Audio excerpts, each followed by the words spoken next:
If you're interested in where the CrossFit programming comes from and how to evaluate it for yourself, this series is for you.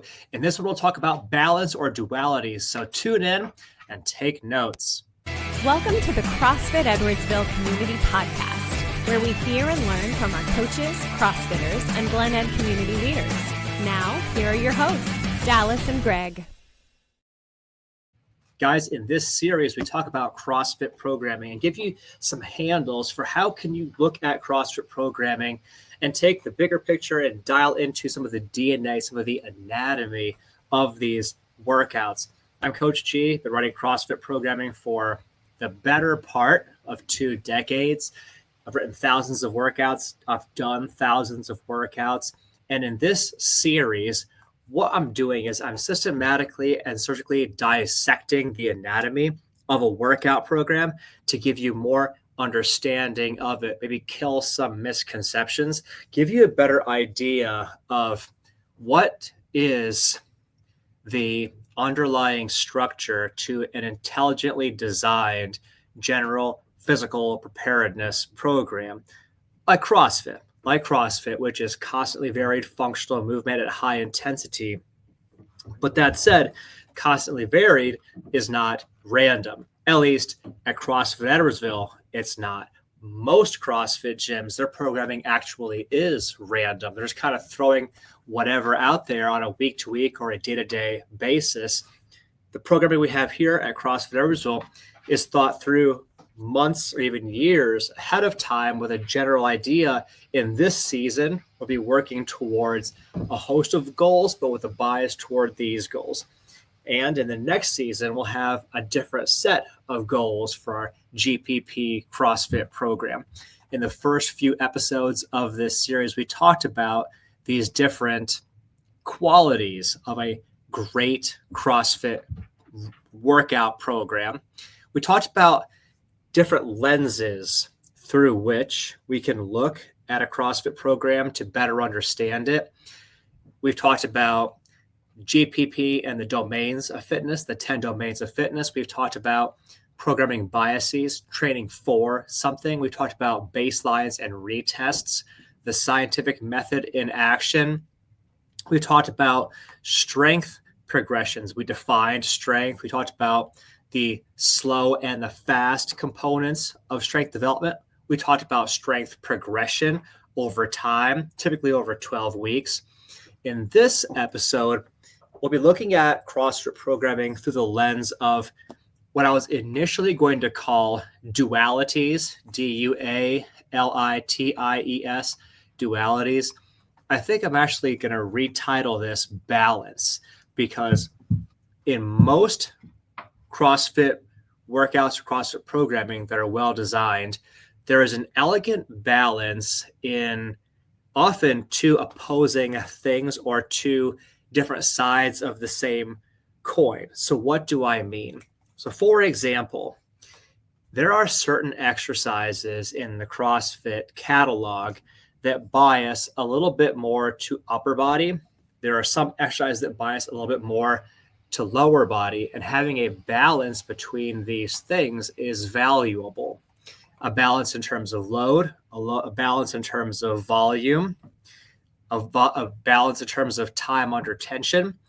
There's a push and pull balance, balancing the workouts between push movements and pull movements. We'll talk about that in a moment. There's a balance between, for example, hip hinge movements or squat movements, and so on. So let's do a little bit deeper dive into these dualities or these points of balance, because in CrossFit, we're doing functional movements, and generally speaking, they are full body movements, because most movements of sports and combat and life require us to use our full body in some kind of coordinated fashion. There are relatively few truly isolated movements, truly isolated body parts in functional activity. This is where a lot of CrossFitters that are drinking the Kool-Aid love to sling mud at things like bicep curls, because how often are you only using your bicep for an activity? So you could, be the CrossFit nerd, the CrossFit elitist, the CrossFit dogmatic, whatever, and really hate on bicep curls. But I think a better way of looking at this is that we need to have a balance between upper body and lower body dominant stimuli. The reason is that you can engage your workout program at a higher level if you account for a balance between more upper body and lower body stuff. For example, in our strength work, we look at squats as typically a bit more of a lower body dominant activity. We look at bench presses, shoulder presses, push presses as a bit more of an upper body dominant activity. For that reason, we try and balance the load, the volume, the intensity, the amount of stimulus we throw to the upper body and the lower body in our workouts. You'll often see in smart CrossFit programming couplets, workouts or metcons that are two movements. For example, a front squat and a push-up, or a front squat and a pull-up. The front squat in this couplet CrossFit metcon is the more lower body dominant exercise. Yes, the upper body has a role and does work, but it's mostly a lower body stimulus. That is paired with a movement like a pull-up because that is a more upper body dominant exercise. And therefore, there's like a balance between the two. You're working the whole body in both exercises, but you're getting a little bit more of the lower body development in the one, more upper body development in the other one. A hallmark CrossFit example of this is the Fran workout that I'll talk more in the push and pull section as well. But what you'll see in many of our CrossFit workouts here is that there are couplets or sometimes triplets that are designed with this thought process in mind. This movement, a touch more upper, this movement, a touch more lower. And that allows us to spread the stimulus across the body in a way where we can not only get an effective stimulus that truly does change the lower body and one that truly does change the upper body in terms of your strength, your stamina, your flexibility, what you're capable of doing, but also avoids overuse injury because it's not all just hammering on the same thing over and over and over and over again. It is not a smart approach to have 150 reps of squats on Monday, 150 reps of squats on Tuesday, 100 on Wednesday.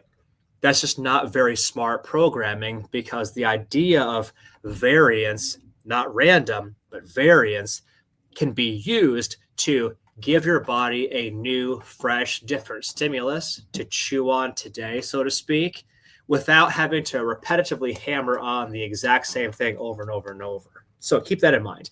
Another balance framework is the push and pull combination stimulus.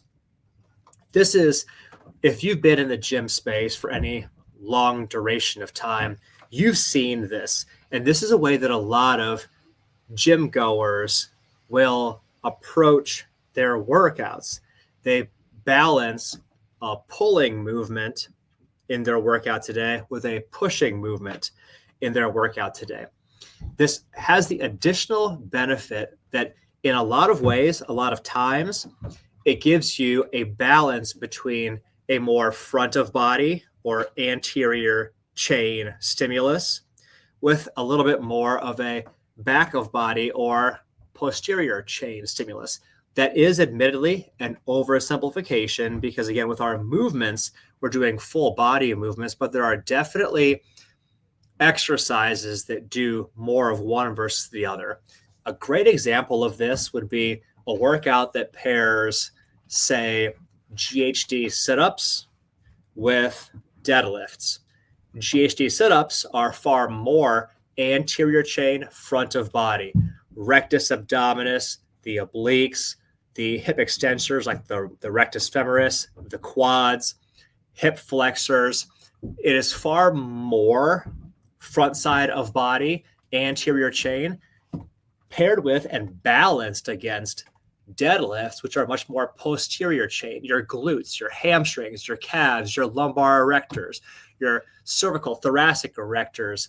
Those muscles tend to work more backside of body. And there's a beautiful balance when you have a workout, a couplet, like a CrossFit Metcon, that pairs front side and back side of body, push and pull.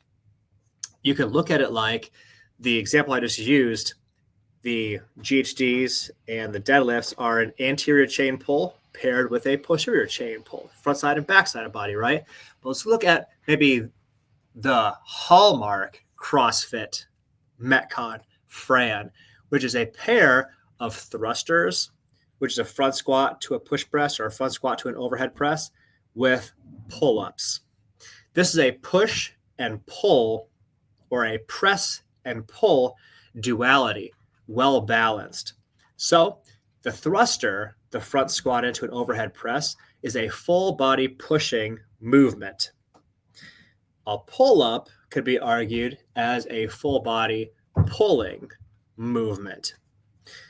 The thruster is working the lower body for the squat, and overhead presses, which is shoulders, deltoids, triceps, versus the pull-up, which is working a bit more biceps, a bit more lats.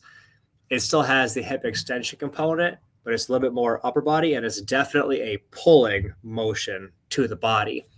The Fran workout, 21-15-9 of thrusters and pull-ups, is a classic push and pull combination, a beautiful balance. A lot of times when you achieve that beautiful balance of these things, you get a really, really, really effective workout stimulus that hits the whole body, but in a smart, thoughtful, and structured way. Another framework you can look at for that balance, hinges and squats. So if we're looking just at the lower body, for example, a hinge movement might, for example, be a Russian kettlebell swing. You're flexing more at the hip versus the knee. That is the hallmark of a hip hinge type movement. A squat movement, by contrast, is the hips and knees and ankles are all flexing. They're all bending a lot throughout the motion. Another framework you can look at is balancing between hinges and squats. If you wanted to have a very effective lower body workout, you might do a combination of, say, back squats and Russian kettlebell swings, or front squats and Russian kettlebell swings. There's a squat element, there's a hinge element, and that gives you a very balanced approach to the lower body as well. So what we're talking about globally here are a few different lenses through which you can see there being a yin and a yang built into the CrossFit Metcon experience itself. We talked about upper and lower body, front of body, front of body, back of body, pushes and pulls, hinges and squats. All of these are useful frameworks for better seeing and better understanding the CrossFit program. Hopefully this has given you an additional level of insight into CrossFit and its design. We'll see you guys in the next episode of the podcast. Thanks for your time and your attention. Thanks for listening to my dad's podcast. For more useful tools and guidance, go to CrossFitEdwardsville.com and feel free to like, share, subscribe, and leave your thoughts in the comment sections down below. See you in the next episode.